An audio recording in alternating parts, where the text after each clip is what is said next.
তো hello' guys, ইয়াতে আমাৰ পাপাই আজি পাইছিল এটা আম, অদ্ভুত আম। সেইটো আমাৰ অসমত ক'তোই নাপায়। এইটো চাব পাৰে, অকল বিহাৰত পায়। এইটো বিহাৰী আম, বিহাৰত আম সিন্দুৰী আম বুলি কয়। কি আম বুলি কয়? বিহাৰ কা সিন্দুৰী আম। সিন্দুৰী আম, সিন্দুৰী আম বুলি কয়। এইটো চাওক কি ৰঙা, এইখিনি কি ৰঙা আৰু এইখিনি সেউজীয়া। মানে এইখিনি এটা পাত আছিল, পাত থাকিলে এইটো এনেকুৱা হৈ গ'ল সেউজীয়া, আৰু এইটো চাওক ৰঙা এইপিনে। এতিয়া এইটো কাটি কিনে চাম কেনেকুৱা হয়। আহক কাটো। তো গাইছ, এতিয়া এইটো কাটিম ধুই আনিলোঁ।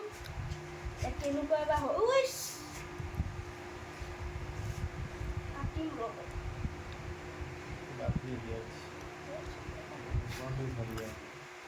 আর এইটো কাটা গ'ল।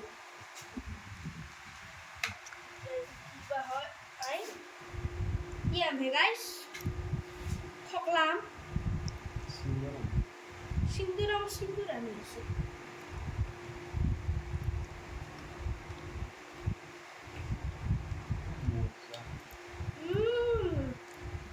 আমাৰ অসমৰ আমত চাই বহুত মিঠা, চেনি খোৱা আন পাই আছোঁ।